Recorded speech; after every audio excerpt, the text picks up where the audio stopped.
तो she was the one who was arranging it. तो you can start to look at an exact time. वो बोला आ जाए और फिर मैं गाना गाऊंगा बोले आपके ये आप मैं हूँ रावण, मैं हूँ रावण। गाने दिए इनको आपने कि नहीं? वो चला गया, बुला उसको यार, भेजिए। हाँ भेज दो।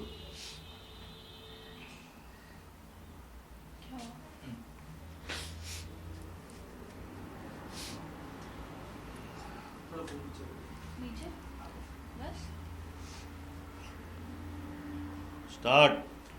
तो एक बार फिर बॉलीवुड के बैडमैन ने एक सबसे ज़्यादा इविल रोल जो कहते हैं रावण का, वो अपने नाम कर लिया थ्रू डबिंग। तो कैसा एक्सपीरियंस था?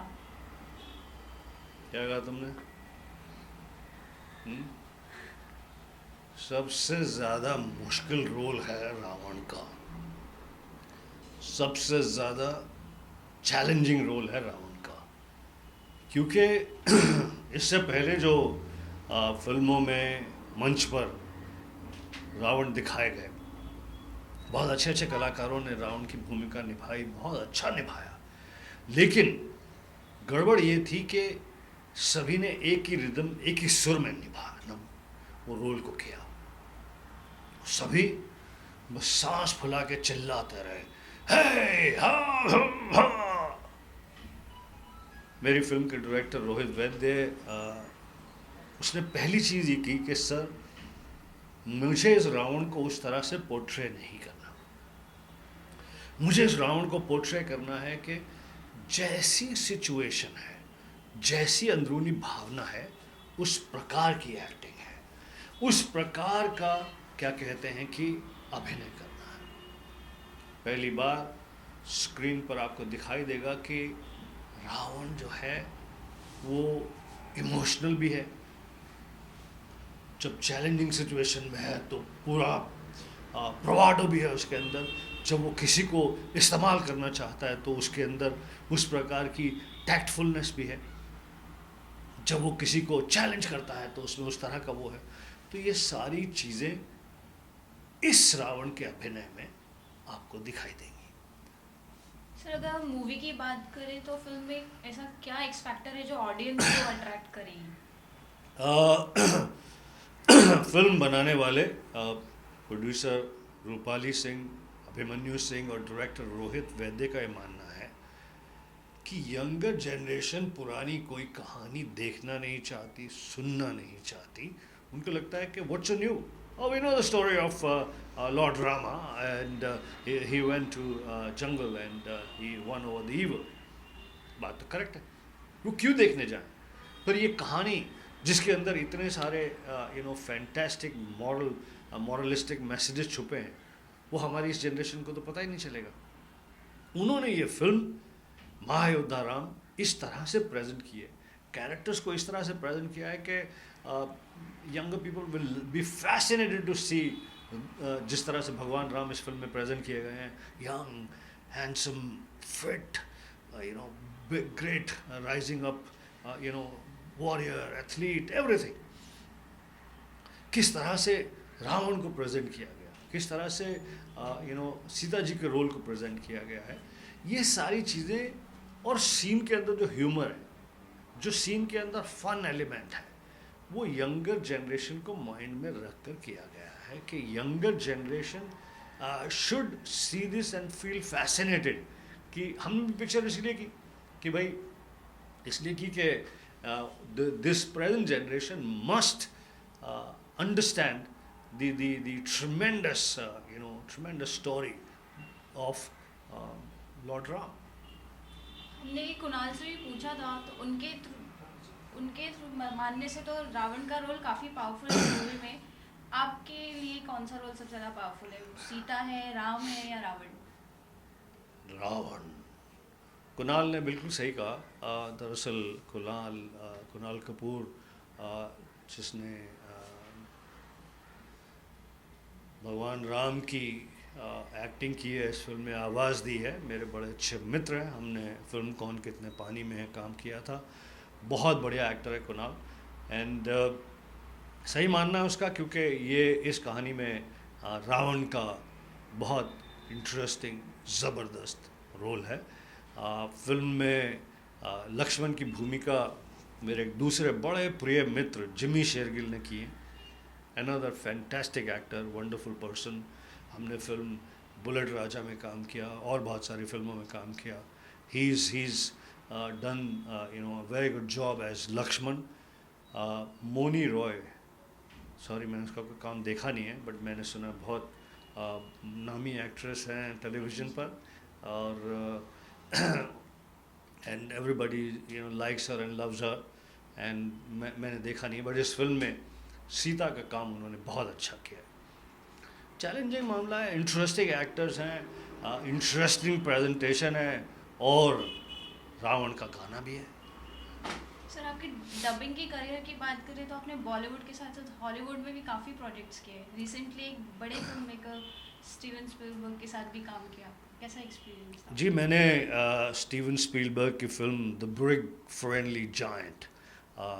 फ्रेंडली जायंट की वॉइस अमिताभ जी ने दी थी। खलनायक की द बैड जायंट, उसकी आवाज़ मैंने, और जो फिल्म की हीरोइन है यंग लड़की, उसकी आवाज़ परिणीति ने की थी। एंड ऑफ कोर्स फिल्म के डायरेक्टर स्टीवन स्पीलबर्ग। तो एक बड़ी फिल्म, बड़ा अच्छा एक्सपीरियंस रहा। ये फिल्म महायोद्धा राम जो है ना, ये सिर्फ आवाज़ नहीं है। ये फिल्म के डायरेक्टर रोहित वैद्य का ये मानना था कि मैं एक सिंगल शॉट भी इस फिल्म का आगे बढ़ाने से पहले मुझसे उन्होंने कहा कि गुलशन सर, मैं आपकी डबिंग करना चाहता हूँ, यही नहीं, मैं आपके सारे हाव भाव जो है वो 12 कैमरे में कैद करना चाहता हूँ जब आप आवाज़ दे रहे हो। फिल्म शुरू हुई थी, सिर्फ पेपर पर थी। तो मैंने कहा कि ऐसा क्यों? बोलता है कि मैं जो एनिमेटर्स हैं जो ये ड्रॉ करेंगे, उनको आपकी वो सारी रील दिखाना चाहता हूँ कि इस तरफ वाला जब ड्रॉ करेगा तो वो देखे किस तरह से आपने बोला मैं तुम्हें, तो कैसे आपकी गले की नसें ऐसी हो रही हैं, जब आप ये ऐसे करके कुछ कर रहे हो तो I will use that in the.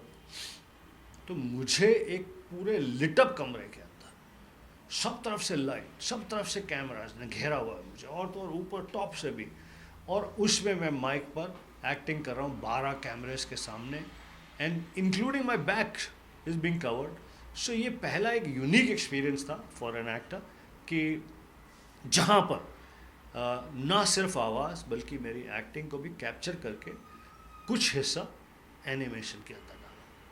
कोई परेशानी तो ये ठीक है ना? नीचे करना। हाँ यार, वो हिलता है, कुछ यूँ करने की कोशिश करता है, और ठीक है? तुम्हें लगता है कोई गड़बड़ हुई, बोल देना यार, रोक देना, कोई टेंशन नहीं है। एक दो मिनट में, अरे आग लगा देंगे पूरे जल्दी, 2 मिनट में जाने का भाई है। तो मूवी रिलीज भी दिवाली के आसपास ही हो रहा है, तो इस बार आपके दिवाली के क्या प्लान हैं? लक्ष्मी पूजन पूरी श्रद्धा के साथ, उसके साथ साथ हमेशा से मैं कहता हूँ, मुझे बहुत चिढ़ है ये पटाखे बजाने वालों से, कि मुझे आज तक समझ में नहीं आया कि इसके पीछे क्या लॉजिक है। बिल्डिंग को पूरी सता रहे हैं, और 5 मिनट के बाद आप कह गए 5,000 रुपये, 20,000 और 25,000, क्या मज़ा मिलता है। और वही लोग अगर उनको कह दो कि किसी गरीब को दे दो, कहीं डोनेट कर दो, किसी गरीब की हेल्प कर दो, तो नहीं मानते, नहीं सुनने को तैयार। मेरा बेटा संजय छोटा था तो उस समय ये था कि सब लोग पटाखे खरीदने जा रहे हैं, मुझे भी जाना है, फलाने ने इतने पैसे के खरीदे, इतने के खरीदे हैं, एंड उसको भी खरीदने थे। फिल्म स्टार का बेटा था, इतने सारे पैसों के। मैं अगर उसे वैसे समझाता, बहुत छोटा था, तो नहीं माना।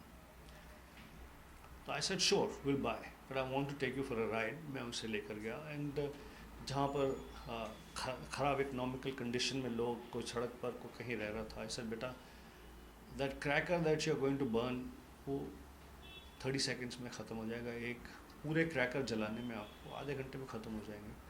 और अगर ये पैसे हम इनको दे दें तो इनकी ज़िंदगी में बेटर दिवाली आ जाएगी। बच्चा छोटा था, कुछ बात समझा, कुछ बात नहीं समझा, और उसने कॉम्प्रोमाइज़ किया कि अच्छा मैं इतने पैसे नहीं, इतने पैसे मैं अपने हाथ से इनको दे दूंगा, पर आप मुझे इतने पैसे के ज़रूर पटाखे दिला दीजिए। पर कुछ तो बात उसे समझ में आई। एक छोटे से बच्चे को बात समझ में आ गई कि दैट हेल्प समबडी, भगवान उससे ज़्यादा रीझेंगे, उससे ज़्यादा आपकी हेल्प होगी। तो मैं तो उसमें विश्वास रखता हूँ। तो मेरी तरफ से आप सबको दीपावली की ढेरों शुभकामनाएं, बधाई। और कुछ पूछना मत, लड़की मार दूंगा। हाँ भाई, हाँ श्योर, आजा बाहर, आजा एक फोटो। ये बैग तो यही है भाई, ये मेरा बस्ता है। अरे ऐसा लगता है कुरियर वाले का। Okay ready.